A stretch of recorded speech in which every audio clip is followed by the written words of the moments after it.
வந்து இன்னைக்கு fish tour பார்க்க போகிறோம். First parrot. இங்கே பாருங்க, பேரட் கொஞ்சம் அடிபட்டுருக்கு. அதுக்கப்புறம் ஆஸ்கர், இது 2 பேரும் சண்டை போட்டுக்குப்பாங்க. அதுக்கப்புறம் சேர்த்துருவாங்க. வந்து இவ்வளோ பெருசாக இருக்குது.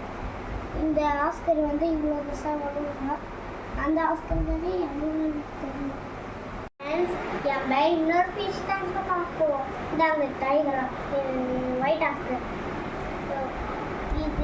இது இடம் இல்லாதால இங்கே வச்சுருக்கோம். அந்த பேரட்டுக்கு வந்து உடம்பு செஞ்சுருக்காங்க, இங்கே வச்சுருக்கோம். அடுத்ததுக்கு இன்னொரு சர்ப்ரைஸ் இருக்கு. உங்கள் வீட்டில் 3 ஃபைட்டர் இருக்கு. இந்த ஃபைட்டர் வந்து இந்த 3 ஃபைட்டர் வந்து சண்டை போட்டுக்கணும்னு 2 டேங்க் வச்சுருக்காங்க. அதுக்கப்புறம் நல்லா சாப்பாடு போடுறோம். அது நல்லா